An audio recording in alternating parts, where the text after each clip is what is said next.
Hey there, happy Friday. I am here to read more of Edward Tulane, starting at chapter 10.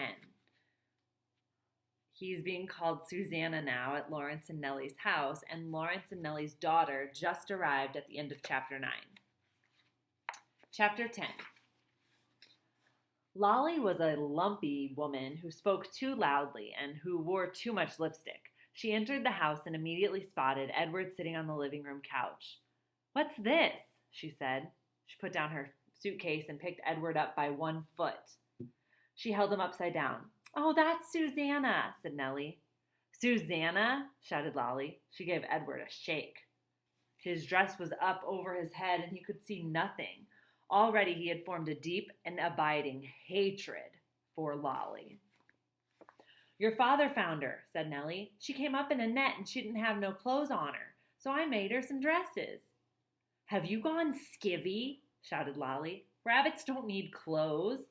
"Well," said Nellie, her voice shook, "this one seemed to." Lolli tossed Edward back on the couch.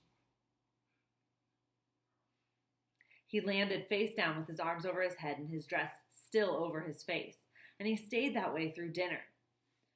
"Why have you got out that old high chair?" shouted Lolli. "Oh, don't pay it no mind," said Nellie. "Your father was just gluing on a missing piece, wasn't you, Lawrence?" "That's right," said Lawrence, without looking up from his plate. Of course, after dinner, Edward did not go outside and stand beneath the stars to have a smoke with Lawrence. And Nellie, for the first time since Edward had been with her, did not sing him a lullaby.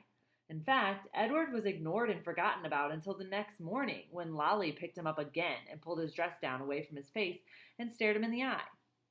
"You got the folks bewitched, don't you?" said Lolli. "I heard the talk in town, that they've been treating you like a rabbit child." Edward stared back at Lolli. Her lipstick was a bright and bloody red. He felt a cold breeze blow through the room. Was a door open somewhere? "Well, you don't fool me," she said. She gave him a shake. "We'll be taking a trip together, you and me." Holding Edward by the ears, Lolli marched into the kitchen and shoved him face down into the garbage can. Oh no. "Ma!" Lolli shouted. "I'm taking the truck. I'm going to head on out and do some errands." "Oh," came Nellie's tremulous voice. "That's wonderful. Goodbye then." "Goodbye," thought Edward, as Lolli hauled the garbage can out to the truck. "Goodbye," Nellie called again, louder this time. Edward felt a sharp pain somewhere deep inside his china chest, and for the first time, his heart called out to him. It said two words: Nellie, Lawrence. Oh, he loved them. Chapter 11, that's him in the trash pile. Edward ended up at the trash dump. He lay on top of orange peels, coffee grounds, rancid bacon, and rubber tires. The first night he was at the top of the garbage heap, and so he was able to look up at the stars and find comfort in their light. And in the morning, a short man came climbing through the trash and rubble. He stopped when he was standing on top of the highest pile. He put his hands under his armpits and flapped his elbows. The man crowed loudly. He shouted, "Who am I? I'm Ernest. Ernest, who is king of the world. How can I be king of the world? Because I'm king of garbages, and garbages and what the world is made of. Ha ha ha! Therefore, I'm Ernest. Ernest is the king of the world," he crowed again.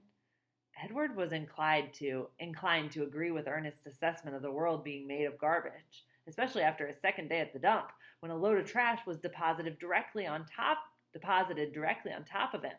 He laid there, buried alive. He could not see the sky. He could not see the stars. He could see nothing. What kept Edward going? What gave him hope? Was thinking of how he would find Lolli and exact his revenge. He would pick her up by the ears. He would bury her under a mountain of trash. But after almost 40 days and nights had passed, the weight and the smell of the garbage above and below him clouded Edward's thoughts. Soon, he gave up thinking about revenge and gave in to despair. It was worse, much worse than being buried at sea. It was worse because Edward was a different rabbit now. He couldn't say how he was different.